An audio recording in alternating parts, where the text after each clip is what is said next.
Start sir. Karnataka ರಾಷ್ಟ್ರ ಸಮಿತಿ ಪಕ್ಷಕ್ಕೆ ಜೈ. ಕೆಆರ್ಎಸ್ ಪಕ್ಷಕ್ಕೆ ಜೈ. ರವಿಕೃಷ್ಣ ರೆಡ್ಡಿ ಅವರಿಗೆ ಜೈ. ಕೆಆರ್ಎಸ್ ಪಕ್ಷದ ವೀರ ಸೈನಿಕರಿಗೆ ಜೈ. ದೀಪಕ್ ಅವರಿಗೆ ಜೈ. ಬಂಧುಗಳೇ ನಮಸ್ಕಾರ. ಇವತ್ತು ನಾವು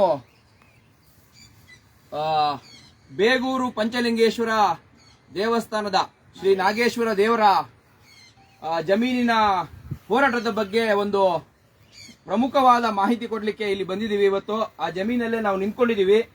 ಏನು ಪ್ರಮುಖವಾದ ಮಾಹಿತಿ ಅಂದ್ರೆ, ಅವತ್ತು ಕೆಆರ್ಎಸ್ ಪಕ್ಷ ರವಿಕೃಷ್ಣ ರೆಡ್ಡಿ ಅವರ ನೇತೃತ್ವದಲ್ಲಿ ಹೋರಾಟನ ಶುರು ಮಾಡಿ ದೇವಸ್ಥಾನದ ಜಮೀನು ಭೂಕಬಳಿಕೆ ಆಗಿತ್ತು, ಒತ್ತುವರಿ ಆಗಿತ್ತು ಅನ್ನುವಂತಹ ಒಂದು ಹೋರಾಟವನ್ನ ಶುರು ಮಾಡಿ ಅದರ ಹಿಂದೆ ನಿರಂತರವಾಗಿ ಅಧಿಕಾರಿಗಳ ಜೊತೆ ಸಂಪರ್ಕದಲ್ಲಿದ್ದು ಬೀದಿ ಹೋರಾಟಗಳನ್ನ ಮಾಡಿಕೊಂಡು ಈ ಜಮೀನನ್ನ ಉಳಿಸಬೇಕು ಅನ್ನೋ ನಿಟ್ಟಿನಲ್ಲಿ ನಮ್ದು ಪ್ರಯತ್ನಗಳು ಏನ್ ನಡೆದಿತ್ತು, ಅದಕ್ಕೆ ಮೊದಲನೇ ಹಂತದ ಜಯ ಇವತ್ತು ಸಿಕ್ಕಿದೆ ನಮ್ಗೆ.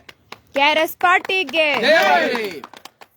ಇವತ್ತು ಆ ಜಯದ ಬಗ್ಗೆ ಜಯವನ್ನ ನಾವಿಲ್ಲಿ ನಿಮ್ಗೆ ತಿಳಿಸೋದಕ್ಕೆ ಜನರಿಗೆ, ಯಾಕೆಂದ್ರೆ ಕೆಆರ್ಎಸ್ ಪಕ್ಷದ ಹೋರಾಟಗಳನ್ನ ನೀವು ನೋಡ್ತಾ ಇದ್ದೀರಾ, ಯಾವ ರೀತಿ ಇದು ಹೋಗುತ್ತೆ, ಕೊನೆ ಹಂತಕ್ಕೆ ಯಾವ ರೀತಿ ಮುಟ್ಟುತ್ತೆ ಅನ್ನುವಂಥದ್ದು ನಿಮಗೂ ಕುತೂಹಲಗಳು ಇರ್ತವೆ. ಸೊ ಅದನ್ನ ನಾವು ಇವತ್ತು ಇಲ್ಲಿ ನಿಮ್ಗೆ ತೋರಿಸೋದಕ್ಕೆ ಯಾವ ರೀತಿ ನಾವು ಈ ಒಂದು ಏನು ವ್ಯವಸ್ಥೆಯ ವಿರುದ್ಧ ಸೆಡ್ಡು ಹೊಡೆದು ನಾವು ನಿಂತ್ಕೊಂಡು ಹೋರಾಟ ಮಾಡಿ ಜಯ ಇಷ್ಟೊಂದು ಕೆಟ್ಟು ಹೋದ ವ್ಯವಸ್ಥೆಯಲ್ಲಿ ಯಾವ ರೀತಿ ಜಯ ಪಡ್ಕೋತಾ ಇದೀವಿ, ನಾವು ಅದರಲ್ಲಿ ಎಷ್ಟು ಶ್ರಮ ಇರಬಹುದು ಅನ್ನುವಂಥದ್ದು ನಿಮ್ಗೆ ತಿಳಿಯಲಿ ಅನ್ನೋ ಕಾರಣಕ್ಕೆ ಇವತ್ತು ಲೈವ್ ಬಂದಿದೆ. ಇವತ್ತು ಈ ಜಯವನ್ನು ಆಚರಿಸೋದಕ್ಕೆ ನಮ್ಮ ಜೊತೆ ರಾಜ್ಯಾಧ್ಯಕ್ಷರು, ಕೆಆರ್ಎಸ್ ಪಕ್ಷದ ರಾಜ್ಯಾಧ್ಯಕ್ಷರಾದ ದೀಪಕ್ ಸಿಎನ್ ಅವರು ನಮ್ಮ ಜೊತೆ ಇದ್ದಾರೆ. ಅವರಿಗೆ ನಾನು ಮೊದಲನೇದಾಗಿ ಇವತ್ತು ಸ್ವಾಗತ ಕೋರ್ತಾ ಇದ್ದೀನಿ. ಈ ನಾಗೇಶ್ವರ ದೇವರ ಒಂದು ಪವಿತ್ರವಾದ ಜಮೀನಿನಲ್ಲಿ ನಿಂತು ನಾವು ಇವತ್ತು ಲೈವ್ ಮಾಡ್ತಾ ಇದ್ದೀವಿ. ನಮ್ಗಂತೂ ಒಂದ್ ರೀತಿ ಒಳಗಡೆಯಿಂದ ಒಂದು ಖುಷಿ ಮತ್ತೆ ಒಂದು ರೋಮಾಂಚನ ಆಗ್ತಾ ಇದೆ. ಈ ತರದ್ದು ಒಂದು ಕೆಲಸ ನಡೆದಿತ್ತಲ್ಲ, ಯಶಸ್ವಿ ಆಯ್ತಲ್ಲ ಅನ್ನೋ ಕಾರಣಕ್ಕೆ ಇದು ಮುಗ್ದಿಲ್ಲ, ಮೊದಲನೇ ಹಂತದ ಜಯ ಅಂತ ಅದಕ್ಕೆ ನಾನು ಹೇಳಿದ್ದು. ಈಗ ನಮ್ಮ ದೀಪಕ್ ಸಿ ಮುಂದಿನ ವಿಚಾರ ನಾನು ಹೇಳ್ತೀನಿ. ಮೊದಲನೇದಾಗಿ ದೀಪಕ್ ಸಿಎನ್ ಅವರಿಗೆ ಇಲ್ಲಿನ ಬೊಮ್ಮನಹಳ್ಳಿ ಉಸ್ತುವಾರಿದ ರಾಮ್ ರೆಡ್ಡಿ ಅವರು ಸ್ವಾಗತ ಕೋರಿ ಮಾಲಾರ್ಪಣೆ ಮಾಡಿ ಸ್ವಾಗತ ಕೋರಬೇಕು ಅಂತ ನಾನು ಕೇಳ್ಕೊತೀನಿ. ಕೆಆರ್ಎಸ್ ಪಕ್ಷದ ರಾಜ್ಯಾಧ್ಯಕ್ಷರ ದೀಪಕ್ ಸಿಎನ್ ಅವರಿಗೆ, ಹೋರಾಟಗಾರರ ದೀಪಕ್ ಸಿಎನ್ ಅವರಿಗೆ. ಈಗ ಮುಂದುವರೆದಂತೆ ಈ ಜಮೀನು ಅವತ್ತು ನೀವೆಲ್ಲ ನೋಡಿದೀರಾ, ಲೈವ್ ಅಲ್ಲೇ ನೋಡಿದೀರಾ ಯಾವ ರೀತಿ ಈ ಜಮೀನ ಕಬಳಿಕೆ ಮಾಡಿರುವಂತವ್ರು, ಒತ್ತುವರಿ ಮಾಡಿರುವಂತವ್ರು ನಮ್ಮ ವಿರುದ್ಧ ರೌಡಿಗಳನ್ನ ಕರ್ಕೊಂಡ್ಬಂದು ರವಿಕೃಷ್ಣ ರೆಡ್ಡಿ ಅವರು ಮತ್ತೆ ಅವರ ತಂಡವನ್ನ ಯಾವ ರೀತಿ ಒಂದು ಏನ್ ಹೇಳ್ತಾರೆ ಮುತ್ತಿಗೆ ಹಾಕಿ ಒಂದ್ ರೀತಿ ಜಗಳನೇ ಆಗೋ ತರ ಒಂದು ಏನ್ ಹೊಡೆದಾಟ ಆಗುತ್ತೋ ಅನ್ನುವಂತಹ ಒಂದು ಪರಿಸ್ಥಿತಿ ನಿರ್ಮಾಣ ಆಗಿತ್ತು. ಅದನ್ನೆಲ್ಲ ನೀವು ನೋಡಿದೀರಾ. ಆದ್ರೆ ಅದಕ್ಕೆಲ್ಲ ನಾವು ಜಗ್ಗೋರಲ್ಲ ಬಗ್ಗೋರಲ್ಲ. ನ್ಯಾಯ ಸಿಗ್ಬೇಕು ಅಂದ್ರೆ ಅದ್ರ ಹಿಂದೆ ಬಿದ್ದು ನ್ಯಾಯ ಪಡ್ಕೋತೀವಿ. ಅದು ಕೆಆರ್ಎಸ್ ಪಕ್ಷದವರ ಸ್ಟ್ರೆಂತ್. ಇವತ್ತು ಅದೇ ನಿಟ್ಟಿನಲ್ಲಿ ನಾವೇನು ಇವಾಗ 13 ಸರ್ವೆ ನಂಬರ್, ಈ ಚಂದ್ರಶೇಖರ್ಪುರದಲ್ಲಿರುವಂತಹ ಸರ್ವೆ ನಂಬರ್ 13 ಮತ್ತೆ 15, ಅದರ ಒಂದು ಟೋಟಲ್ ಆಗಿ ಒಂದು 12.5 ಎಕರೆ ಆ ಜಮೀನು. ಇದು ಏನು ಬೆಂಗಳೂರಿನ ಮಧ್ಯಭಾಗದಲ್ಲಿ ಇರುವಂತಹ, ಒಂದ್ಸಲ ತೋರಿಸಿ ಅಪಾರ್ಟ್ಮೆಂಟ್. ಮೊದಲನೇದಾಗಿ ಈ ಬೇಲಿ ನೋಡಿ, ಇದು ನಾನು ತೋರಿಸ್ತೀನಿ. ಈ ಕಾಂಪೌಂಡ್ ಈಗಷ್ಟೇ ಹಾಕಿರುವಂತದ್ದು. ನಾವು ಹೋರಾಟ ಮಾಡಿದ ಮೇಲೆ ಸರ್ವೆ ನಡೆದು ಈ ಒಂದು ಕಾಂಪೌಂಡ್ ಹಾಕಿರುವಂತದ್ದು. ಆಮೇಲೆ ಇದು ಸೆಂಟರ್ ಭಾಗ, ಬೆಂಗಳೂರಿನ ಮಧ್ಯ ಭಾಗದಲ್ಲಿರುವಂತಹ ಜಮೀನು. ಇದಕ್ಕೆ ಕೋಟ್ಯಾಂತರ ರೂಪಾಯಿ ಬೆಲೆ ಬಾಳುವಂತಹ ಜಮೀನು. ಅದಕ್ಕಿಂತ ಮುಖ್ಯವಾಗಿ ದೇವಸ್ಥಾನದ ಜಮೀನು, ನಾಗೇಶ್ವರ ದೇವರ ಒಂದು ನಮ್ಮ ಐತಿಹಾಸಿಕ ದೇವಸ್ಥಾನ ಏನಿದೆ, ಚೋಳರ ಗಂಗರ ಕಾಲದ ದೇವಸ್ಥಾನದ ಒಂದು ಆಸ್ತಿ ಇದು ನಮ್ಮ ಪರಂಪರೆ. ನಾವು ಇದನ್ನ ಉಳಿಸೋ ನಿಟ್ಟಿನಲ್ಲಿ, ಅದು ಇವತ್ತು 100 ಕೋಟಿ ಇದ್ರೆ ಇನ್ನೊಂದು 10 ವರ್ಷ ಬಿಟ್ಟು 1000 ಕೋಟಿನೂ ಆಗುತ್ತೆ. ಅದೆಲ್ಲ ದೊಡ್ಡ ವಿಷಯ. ಇದನ್ನು ಉಳಿಸಕ್ಕೆ ನಮ್ಮ ಕೈಲೇ ಆಯ್ತಾ? ನಮ್ಮ ಪರಂಪರೆ ನಾವು ಉಳಿಸ್ತಾ ಇದೀವ. ಕನ್ನಡ ನಾಡು, ಕನ್ನಡ ಪರಂಪರೆ, ಕನ್ನಡ ಸಂಸ್ಕೃತಿಯಿಂದ ನಾವು ಹೇಳ್ತೀವಿ, ಅದನ್ನ ನಾವು ಉಳಿಸ್ತಾ ಇದೀವ. ಸೊ ಆ ಉಳಿಸೋ ನಿಟ್ಟಿನಲ್ಲಿ ನಡೆದಿರುವಂತಹ ಈ ಪ್ರಯತ್ನ ಏನಿದೆ, ಇದು ಯಶಸ್ವಿಯಾಗಿರೋದಕ್ಕೆ ನಮ್ಗೆ ಖುಷಿ ಆಗ್ತಾ ಇರೋದು. ಈಗ ಈ ವಿಚಾರವಾಗಿ ಇನ್ನೂ ಹೆಚ್ಚಿನದಾಗಿ ಬೆಂಗಳೂರಲ್ಲಿ ಯಾವ್ಯಾವ ರೀತಿ ನಡೆಯುತ್ತೆ, ರಾಜ್ಯದಲ್ಲಿ ಯಾವ್ಯಾವ ರೀತಿ ನಡೆಯುತ್ತೆ, ಈ ತರ ಭೂ ಕಬಳಿಕೆ, ಭೂ ಒತ್ತುವರಿಗಳ ವಿಚಾರವಾಗಿ ನಮ್ಮ ರಾಜ್ಯಾಧ್ಯಕ್ಷರು ದೀಪಕ್ ಅವರು ನಮಗೆ ಇದ್ರ ಬಗ್ಗೆ ಜಾಸ್ತಿ ವಿಚಾರ ತಿಳಿಸಬೇಕು ಅಂತ ನಾನು ಕೇಳ್ಕೊತೀನಿ. ದೀಪಕ್ ಅವರೇ. ಬಂಧುಗಳೇ ನಮಸ್ಕಾರ. ಇವತ್ತು ನಾವು ಈ ಜಾಗದಲ್ಲಿ ಏನ್ ನಿಂತಿದ್ದೀವಿ, ಇದು ಸರ್ವೆ ನಂಬರ್ 13 ಚಂದ್ರಶೇಖರಪುರ. ಇದ್ರ ಪಕ್ಕದಲ್ಲಿ ಆ ಕಡೆಗೆ ಸರ್ವೆ ನಂಬರ್ 15 ಇದೆ. ಇಲ್ಲಿ ಪಕ್ಕದಲ್ಲಿ 13 ಒಂದು ಭಾಗ ಇದೆ, 13ರ ಇನ್ನೊಂದು ಭಾಗ ಆ ಕಡೆಗಿದೆ. ತದನಂತರ ಇಲ್ಲಿ ಆ ಕಡೆ ತೋರಿಸ್ಬೋದು, ಅದೇನಿದೆ ಬಂಡೆ. ಇದು ಬಂಡೆ ಇರುವಂತ ಜಾಗಗಳು ಬಹುತೇಕ ಎಲ್ಲಾ ಕಡೆನೂ ಬಿ ಖರಾಬ್ ಅಂತ ಬರುತ್ತೆ. ಬಂಡೆ, ಹಳ್ಳಗಳು, ಕಾಲ್ದಾರಿ, ಈ ತರದ್ದು ಸರ್ಕಾರಿ ಬಿ ಖರಾಬ್. ಯಾವತ್ತಿದ್ರೂ ಸರ್ಕಾರದ ಜಾಗ, ಅದನ್ನ ಯಾರಿಗೂ ಪರಭಾರೆ ಮಾಡ್ಲಿಕ್ಕೆ ಆಗೋದಿಲ್ಲ. ಅಂತದ್ರಲ್ಲಿ ಇವರು ಇದು ನಮ್ಮ ಆಸ್ತಿ ಅಂತ ಅನ್ಬಿಟ್ಟು ಸೇರಿಸ್ಕೊಂಡು ಅದನ್ನ ಬೇರೆಯವ್ರಿಗೆ ಮಾರಾಟ ಮಾಡುವಂತ ಒಂದು ಅಕ್ರಮ ಕೃತ್ಯ ನಡೀತಾ ಇತ್ತು. ಆ ಸಂದರ್ಭದಲ್ಲಿ ಕೆಲವರು ನಮ್ಮ ಗಮನಕ್ಕೆ ಇದನ್ನ ತಂದ್ರು. ನೋಡಿದಾಗ ಇಲ್ಲಿ ಬಹಳಷ್ಟು ಜಮೀನು, 100 ಎಕರೆ ದೇವಸ್ಥಾನದ ಆಸ್ತಿ ಈಗಾಗಲೇ ಕಬಳಿಕೆ ಆಗಿದೆ. ಉಳ್ಕೊಂಡಿರೋದು ಅಷ್ಟೋ ಇಷ್ಟೋ. ಅದನ್ನ ನಾವು ಈಗ ಬೇರೆದನ್ನ ಏನ್ ಕಬಳಿಕೆ ಆಗಿದೆ ಅದನ್ನ ನಾವು ಉಳಿಸುವಂತ ಪ್ರಯತ್ನ ಮುಂದುವರಿಸ್ತೀವಿ. ಆದ್ರೆ ಇದು ಖಾಲಿ ಜಾಗ. ಇದು ಖಾಲಿ ಜಾಗ ಉಳ್ಕೊಂಡ್ರೆ ನಮಗೆ ಒಂದಷ್ಟು ಬೇರೆ ಇನ್ಯಾರಿಗೋ ಮಾರಾಟ ಆಗಿ ಅದು ಥರ್ಡ್ ಪಾರ್ಟಿ ಇಂಟ್ರೆಸ್ಟ್ ಕ್ರಿಯೇಟ್ ಆಗುವಂತ ಒಂದು ಸಂದರ್ಭವನ್ನ ನಾವು ತಪ್ಪಿಸುವಂತ ಒಂದು ಕೆಲಸವನ್ನ ಈ ಸಂದರ್ಭದಲ್ಲಿ ಇದನ್ನ ಮಾಡಿದ್ದೀವಿ. ಈಗ ಸದ್ಯಕ್ಕೆ ಒಟ್ಟು 12 ಎಕರೆ, ಈಗಾಗಲೇ ರಘುಪತಿ ಅವರು ಹೇಳಿದ ಹಾಗೆ 12 ಎಕರೆ ಜಾಗ ಇದು ಸರ್ವೆ ನಂಬರ್ 13 ಮತ್ತೆ 12ರಲ್ಲಿ. ಅದರಲ್ಲಿ 2 ಎಕರೆ 13 ಗುಂಟೆ ಬಿ ಖರಾಬ್ ಜಾಗ. ಬಿ ಖರಾಬ್ ಜಾಗವನ್ನು ಸೇರಿ ಇವರು ಬೇಲಿ ಹಾಕೊಂಡು ನಾವು ಇದನ್ನ ಪ್ರವೇಶ ಮಾಡಬಾರ್ದು ಅನ್ನೋ ಒಂದು ಇಂಜೆಕ್ಷನ್ ಆರ್ಡರ್ನು ಕೂಡ ತಂದಿದ್ರು. ಆದರೆ ರವಿಕೃಷ್ಣ ರೆಡ್ಡಿ ಅವರ ನೇತೃತ್ವದಲ್ಲಿ ಏನು ಹೋರಾಟ ನಡೆಯಿತು, ಕಳೆದ 6 ತಿಂಗಳಿಂದ ಇದರ ಹಿಂದೆ ಸತತವಾಗಿ ನಾವು ಹಿಂದೆ ಬಿದ್ದಿದ್ದೀವಿ. ದಾಖಲೆಗಳನ್ನು ಸಂಗ್ರಹ ಮಾಡುವಂಥದ್ದು, ಅಧಿಕಾರಿಗಳನ್ನ ಭೇಟಿ ಆಗುವಂಥದ್ದು, ಅವರಿಗೆ ದೂರುಗಳನ್ನ ಕೊಡುವಂಥದ್ದು, ಅವ್ರ ಮೇಲೆ ನಿರಂತರವಾಗಿ ಒತ್ತಡವನ್ನು ಹೇರುವಂಥದ್ದು. ಕಡೆಗೆ ಅದು ಮುಂದುವರೆದೇ ಇದ್ದಂತ ಸಂದರ್ಭದಲ್ಲಿ ನಾವು ರಿಪೋರ್ಟ್ ಬರಬೇಕು, ಅವ್ರಿಗೆ ಬರ್ದಿದ್ದೀವಿ, ಇವ್ರಿಗೆ ಬರ್ದಿದ್ದೀವಿ ಅಂತ ಅಂದ್ಬಿಟ್ಟು ಕೇವಲ ಜಾರಿಗೆ ಉತ್ತರವನ್ನ ಕೊಡುವಂತ ಸಂದರ್ಭದಲ್ಲಿ ನಾವು ಒಂದು ದೇವಸ್ಥಾನಕ್ಕೆ ಭೇಟಿ ನೀಡಿ ಅಲ್ಲಿ ನಾವು ಇಲ್ಲಿ ಧರಣಿ ಮಾಡ್ತೀವಿ ಅಂತ ಅಂದ್ಬಿಟ್ಟು ಹೇಳಿದಂತ ಸಂದರ್ಭದಲ್ಲಿ ಕೊನೆಗೆ ಈ ಜಾಗಕ್ಕೆ ಬರ್ತೀವಿ ಅಂತ ಅಂದ್ಬಿಟ್ಟು ಹೇಳಿ ಎಲ್ಲ ಇದಾದ್ಮೇಲೆ ತದನಂತರ ಅಧಿಕಾರಿಗಳು ಸ್ವಲ್ಪ ಮಟ್ಟಿಗೆ ಚುರುಕಾಗಿ ಕೆಲಸವನ್ನು ಮಾಡಿ ಸರ್ವೆ ನಡೆಸಿ ಈ ಜಾಗವನ್ನ ತಮ್ಮ ವಶಕ್ಕೆ ಪಡ್ಕೊಂಡಿದ್ದಾರೆ. ಮುಂದೆ ಅಲ್ಲಿ ಬೋರ್ಡ್ ಹಾಕಿದ್ದಾರೆ, ಅದನ್ನ ತೋರಿಸ್ತೀವಿ. ಈಗ ಇಲ್ಲಿ ನೋಡ್ಬೋದು ಅಲ್ಲಿ ತನಕ ಇದೆ ಅಂತ ಅಂದ್ಬಿಟ್ಟು, ಅಲ್ಲಿ ತನಕನೂ ಟ್ಯಾಂಕ್ ಇದೆಯಲ್ಲ ಅದ್ರ ಪಕ್ಕದಲ್ಲಿ ಈ ಗೋಡೆಯಲ್ಲಿ ಇತ್ತೀಚೆಗೆ ಈ ಕಳೆದ 15 ದಿನದ ಒಳಗಡೆ ಯಾವತ್ತು ಹಾಕಿದ್ದು 4 ದಿನ ಹಿಂದೆ ಈ ಸರ್ವೆ ನಡೆದು 4 ದಿನದಿಂದ ಈ ಕಾಮಗಾರಿ ಮುಗಿದಿದೆ. ಇದು ಸಿಮೆಂಟ್ ಇನ್ನೂ ಹಸಿಯಾಗಿದೆ. ಹೋದ ಸೋಮವಾರ ಇದನ್ನ ವಿಡಿಯೋ ಮಾಡಿದ್ದೆ. ಕಾಂಪೌಂಡ್ ಅನ್ನ ಹಾಕಿ ಸರ್ಕಾರಿ ಜಮೀನನ್ನ ಭದ್ರಪಡಿಸ್ಕೊಂಡಿದ್ದಾರೆ. ನಾವು ಈಗ ಮುಂದೆ ಹೋಗೋಣ, ನಿಮಗೆ ಗೊತ್ತಾಗುತ್ತೆ. ಅಲ್ಲಿ ಪಕ್ಕದಲ್ಲಿ ಇನ್ನೊಂದು ಸರ್ವೆ ನಂಬರ್ 12 ಮತ್ತೆ 17 ಸರ್ಕಾರದ ಮುಜರಾಯಿ ಇಲಾಖೆಗೆ ಸೇರಿದಂತ ಇದು ದೇವಸ್ಥಾನ. ಈ ದೇವಸ್ಥಾನದ ಇನ್ನೊಂದಷ್ಟು ಜಮೀನು ಅಲ್ಲಿ ಕಲ್ಬಂಡೆ ಎಲ್ಲ ಇದೆ, ಅದನ್ನು ಕೂಡ ಪರಭಾರೆ ಆಗಿದೆ. ಅದನ್ನ ಉಳಿಸ್ಕೊಳ್ಳುವಂತ ಪ್ರಯತ್ನ ಸರ್ಕಾರದ ಕಡೆಯಿಂದ ಈಗ ನಡೀತಾ ಇದೆ. ಅದು ಕೋರ್ಟ್ ಅಲ್ಲಿ ಇದೆ. ನಾವು ಅದ್ರ ಬಗ್ಗೆನೂ ಕೂಡ ನಿರಂತರವಾಗಿ ಎತ್ತುತ್ತಾ ಇದ್ದೀವಿ. ಒಟ್ಟಾರೆ 100 ಎಕರೆ ಇರುವಂತ ಈ ದೇವಸ್ಥಾನದ ಜಮೀನನ್ನ ನಾವು ಉಳಿಸ್ಲಿಕ್ಕೆ ನಮ್ಮ ನಿರಂತರ ಪ್ರಯತ್ನ ಮುಂದುವರಿಯುತ್ತೆ. ಈ ನಿಟ್ಟಿನಲ್ಲಿ ಇದಕ್ಕೆ ಹಿನ್ನೆಲೆಯಾಗಿ ನೋಡಬೇಕು ಅಂತ ಅಂದ್ರೆ ಇಡೀ ರಾಜ್ಯದಲ್ಲೇ ಲಕ್ಷಾಂತರ ಎಕರೆ ದೇವಸ್ಥಾನಗಳಿಗೆ ಜಮೀನಿತ್ತು ಹಿಂದೆ. ಆದ್ರೆ ಇವತ್ತು ಲೆಕ್ಕ ಹಾಕಿದ್ರೆ 10,000 20,000 ಎಕರೆನೋ ಉಳ್ಕೊಂಡಿರ್ಬೋದು ಒಟ್ಟಾರೆಯಾಗಿ. ಇದು ಈ ದೇವಸ್ಥಾನಕ್ಕೇನೆ 106 ಎಕರೆ ಇದ್ದಂಥದ್ದು. ಅಂದಾಜು ಎಷ್ಟಿತ್ತು? 1000 ಎಕರೆ ಸರ್.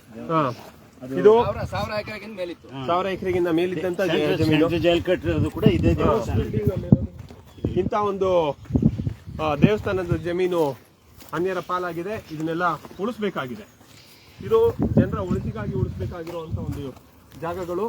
ಇದನ್ನ ನಾವು ನಿರಂತರವಾಗಿ ಕೆಲಸ ಮಾಡ್ತಾ ಇದ್ದೀವಿ. ಈ ನಿಟ್ಟಿನಲ್ಲಿ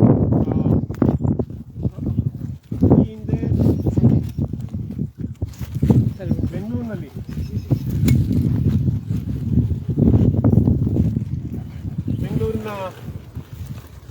ಹೃದಯ ಭಾಗದಲ್ಲಿ 106 ಎಕರೆ ಜಮೀನು ಪರಭಾರೆ ಆಗಿದೆ. ಅದು ಕೋರ್ಟಲ್ಲಿ ಕೇಸ್ಗಳಾಗಿ ಕೋರ್ಟ್ಗಳಲ್ಲೂ ಕೂಡ ಲಾಯರ್ಗಳನ್ನ ಬುಕ್ ಮಾಡಿಕೊಂಡು, ಸರ್ಕಾರಿ ಲಾಯರ್ಗಳನ್ನ, ಅಧಿಕಾರಿಗಳನ್ನ ಬುಕ್ ಮಾಡಿಕೊಂಡು ಅದನ್ನೆಲ್ಲ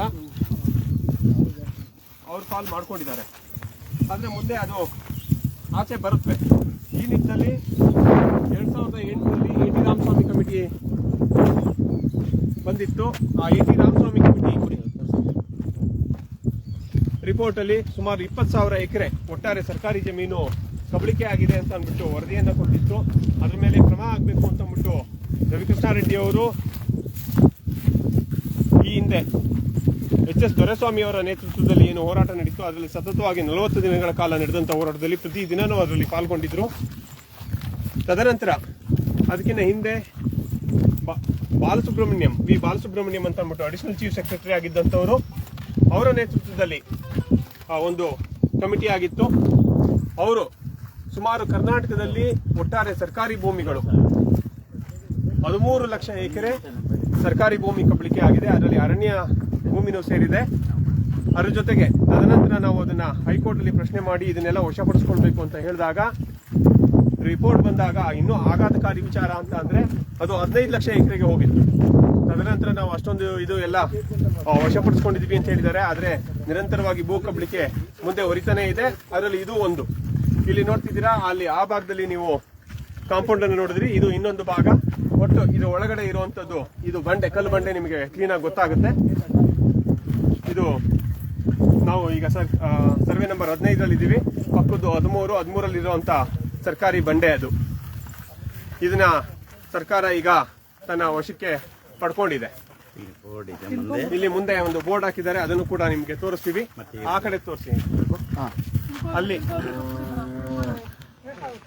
ಅಲ್ಲಿ ಏನು ನಿಮಗೆ ಕಾಣಿಸ್ತಾ ಇದೆ ಈಗ, ಅದು ಸರ್ವೆ ನಂಬರ್ 12 ಇರುವಂತ ಸುಮಾರು ಒಟ್ಟಾರೆ ಒಂದು 24 ಎಕರೆ ಜಾಗ. ಅದನ್ನು ಉಳಿಸ್ಕೊಳ್ಳುವಂತ ಕೋರ್ಟ್ನಲ್ಲಿ ಇದೆ. ಈಗ ಕೋರ್ಟ್ನಲ್ಲಿ ಪ್ರಕ್ರಿಯೆ ನಡೀತಾ ಇದೆ. ಅದನ್ನು ಉಳಿಸ್ಕೊಳ್ಳುವಂತ ಒಂದು ಕೆಲಸ ನಡೀತಾ ಇದೆ. ಅದರ ಹಿಂದೆನೂ ನಾವು ಫಾಲೋ ಅಪ್ ಮಾಡ್ತಾ ಇದ್ದೀವಿ. ಇದು KRS ಪಕ್ಷ. ನಾವು ನಿರಂತರವಾಗಿ ಕೆಲಸ ಮಾಡ್ತಾ ಇದ್ದೀವಿ. ಈ ಒಂದು ಅನೇಕ ಸರ್ಕಾರಿ ಕೆರೆಗಳನ್ನ ಉಳಿಸ್ಕೊಳ್ಳುವಂತ ಪ್ರಯತ್ನಗಳು ನಿರಂತರವಾಗಿ ನಾವು ಮಾಡ್ತಾನೆ ಬಂದಿದ್ದೀವಿ. ಈ ನಿಟ್ಟಿನಲ್ಲಿ ನಮ್ಮ ಹೋರಾಟ ನಿರಂತರವಾಗಿ ಮುಂದುವರಿಯುತ್ತೆ. ಈಗ ಮತ್ತೆ ಇದು ಸರ್ಕಾರಿ ಬಂಡೆ, ಅಲ್ಲಿ ಬೋರ್ಡ್ ಹಾಕಿರೋದನ್ನ ನಿಮಗೆ ತೋರಿಸ್ತೀವಿ. ನೋಡ್ಕೊಂಡು ಗಲೀಜಿದೆ.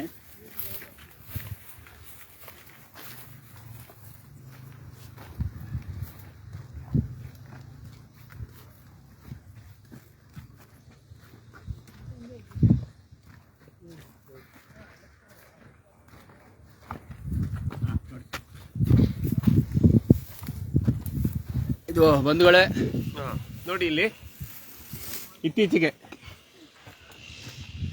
ಕರ್ನಾಟಕ ಸರ್ಕಾರ ಕಂದಾಯ ಇಲಾಖೆ ಬೆಂಗಳೂರು ನಗರ ಜಿಲ್ಲೆ ಬೆಂಗಳೂರು ದಕ್ಷಿಣ ತಾಲೂಕು ಬೇಗೂರು ಹೋಬಳಿ ಚಂದ್ರಶೇಖರ ಗ್ರಾಮದ ಸರ್ವೆ ನಂಬರ್ 15ರಲ್ಲಿ 2 ಎಕರೆ 13 ಗುಂಟೆ ಜಮೀನು ಸರ್ಕಾರಿ ಖರಾಬು ಆಗಿರುತ್ತದೆ. ಮಾನ್ಯ ಜಿಲ್ಲಾಧಿಕಾರಿ ಆದೇಶದ ಮೇರೆಗೆ ತೆರವುಗೊಳಿಸಿ ಸರ್ಕಾರದ ವಶಕ್ಕೆ ಪಡೆಯಲಾಗಿದೆ. ಆದೇಶ ಮಾನ್ಯ ಜಿಲ್ಲಾಧಿಕಾರಿಗಳು ಬೆಂಗಳೂರು ನಗರ ಜಿಲ್ಲೆ. ಇದಿಷ್ಟು. ಈ ಹಿಂದೆ 13 ಅಂತ ಹೇಳಿದೆ, ಇದು 15ರಲ್ಲಿರುವಂತ ಖರಾಬ್ ಜಮೀನು ನೋಡಿ. ಆ ಕಡೆ ಬಂಡೆ. ಈಗಾಗಲೇ ಯಾರು ಪರ್ಮಿಷನ್ ತಗೊಂಡು ಮಾಡಿದಾರೋ ಏನೋ ಗೊತ್ತಿಲ್ಲ, ಕ್ವಾರಿನೂ ಮಾಡಿದ್ದಾರೆ, ಅಲ್ಲೆಲ್ಲ ಮಾರಾಟಗಳನ್ನು ಮಾಡಿದ್ದಾರೆ. ಅಲ್ಲಿ ಪಕ್ಕದಲ್ಲಿಯೂ ಒಂದಷ್ಟು ಕ್ವಾರಿ ನಡೆದಿರುವಂತ ಇದು ಕಾಣಿಸ್ತಾ ಇದೆ ನಮಗೆ. ಅಲ್ಲೇನು ಕ್ವಾರಿ ನಡೆದಿದೆ ಸರ್. ಅದು ಸುಮಾರು ಹಳ್ಳಿಗಳೆಲ್ಲ ಮುಚ್ಚಿ ದೊಡ್ಡ ಬಂಡೆ, ಸುಮಾರು 24 ಎಕರೆ ಇರುವಂತದ್ದು ಸರ್ವೆ ನಂಬರ್ 12 ಮತ್ತೆ 17. ಈ ನಿಟ್ಟಿನಲ್ಲಿ ನಾವು ಸರ್ಕಾರ ಜನರಿಗೆ ಒಂದು ವಿಚಾರವನ್ನ ಸರ್ಕಾರಕ್ಕೆ ತಿಳಿಸುವಂಥದ್ದು, ದಯವಿಟ್ಟು ಸರ್ಕಾರಿ ಜಾಗವನ್ನ ಉಳಿಸುವಂತ ಪ್ರಯತ್ನಗಳು ನಿಮ್ಮಿಂದ ಆದ್ರೆ ಖಂಡಿತ ನಾಡಿಗೆ ಒಂದು ದೊಡ್ಡ ಕೊಡುಗೆ ಆಗುತ್ತೆ. ಆದ್ರೆ ಬಡವರಿಗೆ ಸೇರ್ಬೇಕಾಗಿರುವಂತ ಜಾಗಗಳು, ಅಕ್ರಮ ಸಕ್ರಮ ಮಾಡಿಕೊಂಡು ಇರುವಂತ ಜಾಗಗಳನ್ನ ನೀವು ಅನ್ಯರಿಗೆ, ಬಲಾಢ್ಯರಿಗೆ ಕೊಡುವಂತ ನಿರಂತರ ಕ್ರಮ ಆಗ್ತಾ ಇದೆ. ನೂರಾರು ಅಕ್ರಮ ಆದೇಶಗಳನ್ನ ನೀವು ಕೊಡ್ತಾ ಇದ್ದೀರಾ. ಅದನ್ನ ನಿಲ್ಲಿಸಿ. ಚಿಕ್ಕಮಗಳೂರಲ್ಲಿ, ಕಡೂರು ತಾಲೂಕಿನಲ್ಲಿ, ಮೂಡಿಗೆರೆ ತಾಲೂಕಿನಲ್ಲಿ ಏನೇ ಆಗಿದೆ ಅಂತ ಅಂದ್ಬಿಟ್ಟು ಗೊತ್ತಿದೆ. ಈಗ ಒಂದಷ್ಟು ಅಲ್ಲಿ ವಿಚಾರಣೆಗಳು ನಡೀತಾ ಇದ್ದಾವೆ, ತನಿಖೆ ನಡೀತಾ ಇದೆ. ಇವೆಲ್ಲ ನಿಲ್ಲಬೇಕು. ಆ ನಿಟ್ಟಿನಲ್ಲಿ KRS ಪಕ್ಷ ನಿರಂತರವಾಗಿ ಹೋರಾಟವನ್ನು ಮಾಡುತ್ತೆ. ಇದೇ ಸಂದರ್ಭದಲ್ಲಿ ಒಂದು ವಿಚಾರವನ್ನ ಜನರ ಗಮನಕ್ಕೆ ತರೋದಕ್ಕೆ ನಾವು ಇಷ್ಟಪಡ್ತೇವೆ. ನಿಮಗೆ ದೇವಸ್ಥಾನದ ಆಸ್ತಿ ಯಾವ್ದಾದ್ರು ಕಬಳಿಕೆ ಆಗಿದೆ ಅಂತ ಅಂದ್ರೆ ದಯವಿಟ್ಟು ನಮ್ಮ ಗಮನಕ್ಕೆ ತನ್ನಿ, ದಾಖಲೆ ಸಮೇತ. ಕೇವಲ ಆಗಿದೆ ಹೀಗಿದೆ ಅಂತ ಅಂದ್ರೆ ನಾವೇನು ಮಾಡ್ಲಿಕ್ಕೆ ಆಗಲ್ಲ. ದಾಖಲೆಗಳು ಬೇಕು. ಏನಾಗಿದೆ, ಏನ್ ಮಾಡ್ತಿದ್ದಾರೆ, ಇವನ್ನೆಲ್ಲ ನಮ್ಮ ಗಮನಕ್ಕೆ ತಂದ್ರೆ ನಾವು ಅದನ್ನ ಉಳಿಸ್ಕೊಳ್ಳುವಂತ ಪ್ರಯತ್ನವನ್ನ ನಾವು ನೀವು ಬರಬೇಕು. ಇಲ್ಲಿ ಗ್ರಾಮಸ್ಥರು ಒಂದಷ್ಟು ಜನ ಬಂದಿರೋದ್ರಿಂದ ನಾವು ಇದನ್ನ ಹೋರಾಟಕ್ಕೆ ತೆಗೆದುಕೊಂಡು ಉಳಿಸುವಂತ ಪ್ರಯತ್ನಗಳು ಆಯ್ತು. ಅವ್ರಿಗೆ ಒಂದಷ್ಟು ವಿಚಾರಗಳು ಗೊತ್ತಿರುತ್ತೆ. ಅದನ್ನ ನಾವು ಸರ್ಕಾರದ ಗಮನಕ್ಕೆ ತಂದು ನಮ್ಮ ಹೋರಾಟವನ್ನ ಅವ್ರ ಜೊತೆಗೆ ಸೇರ್ಕೊಂಡು ನಾವು ಮಾಡ್ತೇವೆ. ಅದೇ ರೀತಿ ರಾಜ್ಯದ ಯಾವುದೇ ಮೂಲೆಯಲ್ಲಾಗ್ಲಿ ಅದು ನಮ್ಮ ಗಮನಕ್ಕೆ ತನ್ನಿ, ನೀವು ಬರಬೇಕು, ದಾಖಲೆಗಳನ್ನ ತಗೊಂಬನ್ನಿ, ನಾವು ದೇವಸ್ಥಾನದ ಆಸ್ತಿಗಳನ್ನ ಉಳಿಸುವಂತದ್ದು ಒಂದು ಕೆಲಸವನ್ನ ಮಾಡೋಣ. ಇದು ಎಲ್ಲಾ ಸಾರ್ವಜನಿಕರಿಗೆ ಸೇರಿರುವಂತಹ ಆಸ್ತಿ, ಇದು ಜನರಿಗೆ ಉಪಯೋಗ ಆಗಲಿ ಅಂತ ಅಂದ್ಬಿಟ್ಟು ಹಿಂದೆ ಮೀಸಲಿಟ್ಟಿದ್ದು, ದಾನ ಕೊಟ್ಟಿದ್ದು ಅಥವಾ ಇನಾಮ್ ಕೊಟ್ಟಿರುವಂತ ಜಾಗಗಳು, ಇವನ್ನ ಪರವಾರೆ ಮಾಡಿ ಯಾರ್ಯಾರೋ ನುಂಗ್ಕೊಂಡು ಕೋಟ್ಯಾಧೀಶರಾಗಿದ್ದಾರೆ. ಇವತ್ತು ಅದನ್ನ ಹಾಳು ಮಾಡಿದ್ದಾರೆ, ಜನರಿಗೆ ಉಪಯೋಗ ಇಲ್ಲದೆ ಇರೋ ಹಾಗೆ ಮಾಡಿದ್ದಾರೆ. ಇವೆಲ್ಲ ನಿಲ್ಲಬೇಕು. ರಾಜ್ಯದಲ್ಲಿ ಒಂದು ಸ್ವಚ್ಛ ಸಮೃದ್ಧ ನಾಡನ್ನ ಕಟ್ಟುವಂತ ನಿಟ್ಟಿನಲ್ಲಿ KRS ಪಕ್ಷ ಇವತ್ತು ತೊಡಗಿದೆ. ಆ ನಿಟ್ಟಿನಲ್ಲಿ ನಿಮ್ಮೆಲ್ಲರ ಸಹಕಾರ ಅಗತ್ಯವಾಗಿದೆ. ನೀವೆಲ್ಲ ನಮ್ಮ ಜೊತೆ ಕೈ ಜೋಡಿಸಿ ನಾವು ಸಾರ್ವಜನಿಕ ಆಸ್ತಿಯನ್ನ ಉಳಿಸೋಣ, ಅದ್ರ ಮೂಲಕ ನಾಡನ್ನ ಕಟ್ಟೋಣ ಅಂತ ಹೇಳ್ತಾ ನನ್ನ ಮಾತನ್ನು ಮುಗಿಸ್ತೀನಿ. ನಮಸ್ಕಾರ. KRS ಪಕ್ಷಕ್ಕೆ ನಮ್ ದೀಪಕ್ ಸಾರಿ ಹೇಳ್ದಂಗೆ ನಾವೆಲ್ಲರೂ ನಾಡನ್ನು ಕಟ್ಟಬೇಕು, ನಾಡನ್ನು ಉಳಿಸಬೇಕು. ಹಾಗಾಗಿದ್ರೆ ಎಲ್ಲರೂ ಬಂದು KRS ಪಕ್ಷವನ್ನು ಸೇರಿ ಯುವಕರು, ಯುವತಿಯರು, ವೃದ್ಧರು ಎಲ್ಲರೂ ಬಂದು ಸಹಕರಿಸಬೇಕು ಅಂತೇಳಿ ನಾವು ನಾಡ ಕಟ್ಟಬೇಕಂದ್ರೆ ಒಬ್ಬಿಬ್ಬರ ಕೈಯಲ್ಲಿ ಆಗುವುದಿಲ್ಲ. ಎಲ್ಲರೂ ಬಂದರೆ ಮಾತ್ರ ನಾಡನ್ನು ಕಟ್ಟುವುದಕ್ಕಾಗುತ್ತೆ. ಒಂದು ದೇಶ ಕಟ್ಟಬೇಕಂದ್ರೆ ನಮ್ಮ ಸೈನಿಕರು ಬೇಕಾಗುತ್ತೆ, ದೇಶ ಕಾಯಬೇಕಂದ್ರೆ. ಅದೇ ರೀತಿ ನಾಡನ್ನು ಕಟ್ಟಬೇಕಂದರೆ ನಮ್ಮ ಜನಗಳ ಬೆಂಬಲ ಬೇಕಾಗುತ್ತದೆ. ಕನ್ನಡಿಗರೇ ಎದ್ದೇಳಿ ಮುಂದೆ ಬನ್ನಿ, ಕನ್ನಡಕ್ಕೋಸ್ಕರವಾಗಿ ನಾವು ನಾಡನ್ನು ಕಟ್ಟೋಣ. KRS ಪಕ್ಷಕ್ಕೆ ಜಯವಾಗಲಿ. ರಾಮ್ ರೆಡ್ಡಿ ಅವರಿಗೆ ಇನ್ನು ಎರಡು ವಿಚಾರ. ಇದು ಏನು ಈ ಜಮೀನು ಉಳಿದಿದೆ ಇವತ್ತು, ಇದು ಸಾಕಷ್ಟು ಪರಿಶ್ರಮವನ್ನು ಬೇಡುತ್ತೆ. ಇದರಲ್ಲಿ ನಾವೆಲ್ಲ ಕಾಣಿಸೋದು ಅವರು ಬಹಳ ವಯಸ್ಸಾಗಿದೆ ಅಂತ ಅಂದ್ಬಿಟ್ಟು ಕಾಣಿಸುತ್ತೆ, ಆದರೆ ಯುವಕರಾಗೆ ಓಡಾಡ್ತಾರೆ. ನಮ್ಮ ರಾಮರೆಡ್ಡಿ ಅವರು ಇಲ್ಲೇ ಸ್ವತಃ ಬೇಗೂರು ಗ್ರಾಮಸ್ಥರು, ಅವ್ರಿಗೆ ಇಲ್ಲಿ ದೇವಸ್ಥಾನದ ಪಕ್ಕದಲ್ಲೇ ಇರುವಂತವ್ರು. ಅವರು ಕೆಲವರನ್ನೆಲ್ಲ ಪರಿಚಯ ಮಾಡಿಕೊಟ್ಟು ನಿರಂತರವಾಗಿ ಈ ವಿಚಾರದಲ್ಲಿ ಕೆಲಸ ಮಾಡ್ತಿದೆ. ಇದಕ್ಕೆ ನಿರಂತರವಾಗಿ ಮಾರ್ಗದರ್ಶಕರಾಗಿ ಕೆಲಸ ಮಾಡಿದಂಥವ್ರು ನಮ್ಮ ಪ್ರಧಾನ ಕಾರ್ಯದರ್ಶಿಗಳೇ ಆದಂತ ರಘುಪತಿ ಭಟ್ ಅವರು. ನಿರಂತರವಾಗಿ ವಕೀಲರ ಹತ್ರ ಹೋಗೋದು, ಜಿಲ್ಲಾಧಿಕಾರಿಗಳ ಹತ್ರ ಹೋಗೋದು, ತಹಸೀಲ್ದಾರ್ ಅವ್ರ ಹತ್ರ ಹೋಗೋದು, ಅವ್ರಿಗೆ ಫೋನ್ ಮಾಡುವಂಥದ್ದು, ದಾಖಲೆಗಳನ್ನ ಕೊಡಿ ಅಂತ ಕೇಳುವಂಥದ್ದು, ರಿಪೋರ್ಟ್ ಹಾಕಿ ಅಂತ ಕೇಳುವಂಥದ್ದು, ಕೊಡದೇ ಇದ್ರೆ ಇನ್ನೂ ರಿಪೋರ್ಟ್ ಹಾಕಿಲ್ದೇ ಇದ್ರೆ ಯಾಕೆ ಹಾಕಿಲ್ಲ ಅಂತ ಕೇಳುವಂಥದ್ದು, ನಿರಂತರವಾಗಿ ಅದ್ರ ಹಿಂದೆ ಬಿದ್ದಂಥವ್ರು ಇವರಿಬ್ರು. ಇನ್ನ ಬೆಂಗಳೂರು ದಕ್ಷಿಣ ತಾಲೂಕಿನ ದಕ್ಷಿಣ ಜಿಲ್ಲೆ, ದಕ್ಷಿಣ ಭಾಗದ ಅನೇಕ ಕಾರ್ಯಕರ್ತರು ಇದಕ್ಕೆ ನಿರಂತರವಾಗಿ ಇವರಿಗೆ ಪದಾಧಿಕಾರಿಗಳು, ರವಿಚಂದ್ರ ಅವರು, ರವಿ ಅವರು, ಗಣೇಶ್ ಅವರ ಮಿಸಸ್, ನಿಮ್ಮ ಹೆಸರು ಮುನ್ರತ್ನ ಅವರು, ಧನಂಜಯ, ಈ ತರ ಅನೇಕರು ಇನ್ನೂ ಅನೇಕ ಅವರು ಸೇರ್ಕೊಂಡಿದ್ದಾರೆ. ಬಟ್ ಅವರು ನಿರಂತರವಾಗಿ ಅನೇಕರು ಇದಕ್ಕೆ ನಿರಂತರವಾಗಿ ಪರಿಶ್ರಮ ಹಾಕಿದ್ದಾರೆ. ಹಾಗೆ ಅನೇಕ ಗ್ರಾಮಸ್ಥರು ಕೂಡ, ಬೇಗೂರು ಗ್ರಾಮಸ್ಥರು ಕೂಡ ನಮಗೆ ಸಹಕಾರವನ್ನು ಕೊಟ್ಟಿದ್ದಾರೆ. ಇಲ್ಲಿ ಹೆಸರುಗಳು ಇಲ್ಲಿ ಇರುವಂತವ್ರು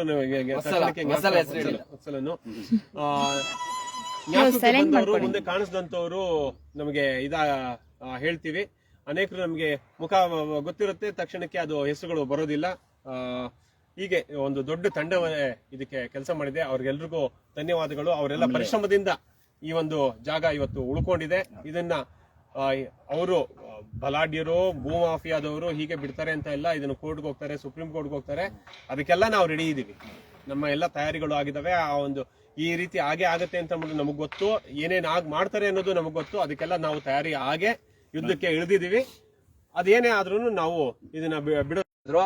ಇಲ್ಲಿ ಹುಳಿಮಾವಿನ ಸ್ಟೇಷನ್ ಪೊಲೀಸರು, ಬೇಗೂರು ಸ್ಟೇಷನ್ ಪೊಲೀಸರು, ಸೊ ಅದು ನಮ್ಗೆ ಒಳ್ಳೆ ಬೆಂಬಲ ಸಿಕ್ತು. ಅದರಿಂದಾಗಿ ಇನ್ನು ಮುಖ್ಯವಾಗಿ ಈಗ ಇದು ಏನು 2.5 ಎಕರೆ ಅಷ್ಟೇನೆ ಇದು ಉಳಿದಿರುವಂತದ್ದು. ನಮ್ದು ಹೋರಾಟ ಇರುವಂತದ್ದು ಈ 13, 15 ಸರ್ವೆ ನಂಬರ್ ಏನಿದೆ, ಇನ್ನೂ 10 ಎಕರೆ ಇದೆ ಈ 13, 15 ಜೊತೆಗೆ ಆ ಕಡೆ 12 ಮತ್ತು ಕೋರ್ಟ್ ಅಲ್ಲಿ ಕೇಸ್ ಆಗಂಗೆ ಮಾಡ್ಬಿಟ್ಟು ಮುಂದಿನ ದಿನಗಳಲ್ಲಿ ಈ ಆಸ್ತಿನೂ ಕೂಡ ಇದೇನಿದೆ 10 ಎಕರೆ ಉಳಿದ 10 ಎಕರೆ ಆಸ್ತಿ ಅದನ್ನು ಕೂಡ ಉಳಿಸುವ ನಿಟ್ಟಿನಲ್ಲಿ ನಾವು ಪ್ರಯತ್ನ ಮಾಡ್ತೀವಿ. ಯಾಕಂದ್ರೆ ನಮ್ಮ ಹತ್ರ ಬಂದಿರೋ ದಾಖಲೆಗಳ ಪ್ರಕಾರ ಇದನ್ನ ನೇರವಾಗಿ ಪಿತೂರಿಯ ರೂಪದಲ್ಲಿ ಮಾಡಿಬಿಟ್ಟು ದೇವರ ಜಮೀನನ್ನ ಓಡ್ಕೊಂಡು ಇಲ್ಲಿ ಜಾಯಿಂಟ್ ವೆಂಚರ್ ಮಾಡೋದಕ್ಕೆ ಹೊರಟಿರುವಂತದ್ದು. ಸೊ ಅದನ್ನ ಇವಾಗ ನಮ್ಗೆ ಪೂರಕವಾದ ಅದಕ್ಕೆ ಸಾಕ್ಷಿಗಳನ್ನ ಕಲೆ ಹಾಕಿ ನಾವು ಪ್ರಯತ್ನ ನಮ್ದು ಮುಂದುವರೆದಿದೆ. ಇದನ್ನ ನಾವೆಲ್ಲ KRS ಪಕ್ಷದ ತಂಡ ಒಂದು ಹೇಳ್ತೀನಿ, KRS ಪಕ್ಷದವರ ಹತ್ರ ಬಂದ್ರೆ ಕೆಲಸ ಆಗುತ್ತೆ ಅನ್ನೋವಂಥದ್ದು ಏನಿದೆ ಮಾತು, ಅದು ಇವತ್ತು ಪ್ರೂವ್ ಆಗಿದೆ. ದೊಡ್ಡ ಕೆಲಸ, ಸಣ್ಣ ಪುಟ್ಟ ಕೆಲಸಗಳು ಪ್ರತಿನಿತ್ಯ ನಡೀತಾ ಇದೆ ಜನರಿಗೆ. ಪೆನ್ಷನ್ಗಳಾಗ್ಲಿ, ಸರ್ಕಾರಿ ಸೇವೆಗಳಾಗ್ಲಿ, ಇನ್ನೊಂದು ಮಗದೊಂದು ಯಾವುದೇ ಲಂಚ ಇಲ್ಲದೆ ನಡೀತಾನೇ ಇದೆ ಪ್ರತಿದಿನ ನಮ್ಮ ರಾಜ್ಯದಾದ್ಯಂತ ಸೈನಿಕರು, ಸಾವಿರಾರು ಜನ ಸೈನಿಕರು ನಿರಂತರವಾಗಿ ಜನರ ಸೇವೆಯಲ್ಲಿ ತೊಡಗಿಸ್ಕೊಂಡಿದ್ದಾರೆ. ಆದ್ರೆ ಈ ರೀತಿಯ ನಾವು ಸರ್ಕಾರಕ್ಕೆ ಇವತ್ತು ಉಳಿಸಿದೀವಿ. ಯಾವುದೇ ಒಂದು ಒಳ್ಳೆ ಕೆಲಸ ಮಾಡೋದು, ಜನಸೇವೆ ಮಾಡಬೇಕು ಅಥವಾ ಜನರಿಗೆ ಯಾವುದೋ ಒಂದು ಸೌಲಭ್ಯ ಒದಗಿಸಬೇಕು ಅಂದ್ರೆ ಸರ್ಕಾರಗಳು ಬೆಂಗಳೂರಲ್ಲಿ ಜಮೀನಿಲ್ಲ, ನಮ್ಮ ಹತ್ರ ದುಡ್ಡಿಲ್ಲ ಅಂತ ಹೇಳ್ಕೊತಾರಲ್ವಾ, ಇಲ್ಲ. ಇದೇ ರೀತಿ ಸಾವಿರಾರು ಎಕರೆ ಬೆಂಗಳೂರಲ್ಲಿ ಇದಾವೆ. ಅದನ್ನ ಒತ್ತುವರಿ ಆಗಿರೋದನ್ನ, ಭೂಕಬಳಿ ಆಗಿರೋದನ್ನ ಇವರು ಯಾರು ಸರ್ಕಾರದ ವ್ಯವಸ್ಥೆಯಲ್ಲಿ ಇದ್ದಾರೆ, ಅಧಿಕಾರಿಗಳಾಗಿ, ರಾಜಕಾರಣಿಗಳಾಗಿ, ಇವರಿಗೆ ಮನಸ್ಸಿಲ್ಲ ಅದನ್ನ ಮಾಡೋದಕ್ಕೆ. ಯಾಕಂದ್ರೆ ಅವರೇ ಇನ್ವಾಲ್ವ್ ಆಗಿರ್ತಾರೆ. ಸೊ ಅವರೇ ಇನ್ವಾಲ್ವ್ ಆಗಿರೋದ್ರಿಂದ ಈ ಸಾವಿರಾರು ಎಕರೆ ಏನ್ ನಾನು ಹೇಳ್ತಾ ಇದ್ದೀನಿ, ಅದು ಯಾವತ್ತೂ ಸರ್ಕಾರ ಇದಕ್ಕೆ ಬರಲ್ಲ. ನಮ್ಮಂತವರು KRS ಪಕ್ಷ, ಜನಸಾಮಾನ್ಯರಿಂದ ಕಟ್ಟಲ್ಪಟ್ಟಂತಹ, ಜನರ ಬೆಂಬಲದಿಂದ ಕಟ್ಟಲ್ಪಟ್ಟಂತಹ ಪಕ್ಷ ಇದ್ರೆ ಮಾತ್ರ, ಸಂಘಟನೆಗಳಿದ್ರೆ ಮಾತ್ರ ಇದು ಇಂತಹ ಜಮೀನುಗಳನ್ನು ಶಾಲೆ ಸರಿ ಇಲ್ಲ, ಇದೆಲ್ಲದನ್ನು ಸರಿ ಮಾಡಬೇಕು ಅಂದ್ರೆ ಇಂತಹ ಒಂದು ಪಕ್ಷ ಬಂದ್ರೆ ಮಾತ್ರ, ಒಂದು ಹೊಸ ಪಕ್ಷ, ಒಂದು ಜನಸಾಮಾನ್ಯರ ಬೆಂಬಲದಿಂದ ಬಂದಂತ ಪಕ್ಷದಿಂದ ಮಾತ್ರ ಸಾಧ್ಯ ಆಗುತ್ತೆ. ಈ ಬಾರಿ ಮುಂದಿನ ಚುನಾವಣೆ BBMP ಅಂತ ಏನಿತ್ತು, ಇವಾಗ 5 ಭಾಗ ಮಾಡಿದ್ದಾರೆ. ಆ 5 ಪಾಲಿಕೆಗಳಲ್ಲೂ ಕೂಡ ಚುನಾವಣೆಗಳು ಜನವರಿ ಫೆಬ್ರವರಿಯಲ್ಲಿ ಬರುತ್ತೆ. ದಯವಿಟ್ಟು ಎಲ್ಲ ನಾಗರಿಕರು ಕೂಡ ಎಚ್ಚೆತ್ತು ಈ ಬಾರಿ KRS ಪಕ್ಷದ ಅಭ್ಯರ್ಥಿಗಳು ಎಲ್ಲಾ ಕಡೆನೂ ಇರ್ತಾರೆ. ನೀವುಗಳು ನಮ್ಮ ಹತ್ರ ಪ್ರಚಾರ ಮಾಡಕ್ಕೆ ಜಾಸ್ತಿ ಹಣ ಇಲ್ಲ, ಆದ್ರೆ ನೀವುಗಳು ಬ್ಯಾಲೆಟ್ ಪೇಪರ್ ಅಲ್ಲಿ ಹುಡುಕ್ಬೇಕು. ಸರಿ, ದಯವಿಟ್ಟು ನೀವು ನಿಮ್ಮ ಫ್ರೆಂಡ್ಸ್ ಗಳಿಗೆ ಹೇಳ್ಬೇಕು, ನಿಮ್ಮ ಇವ್ರಿಗೆ ಹೇಳ್ಬೇಕು, ಯಾರಿಗೆ ಸ್ನೇಹಿತರುಗಳಿಗೆ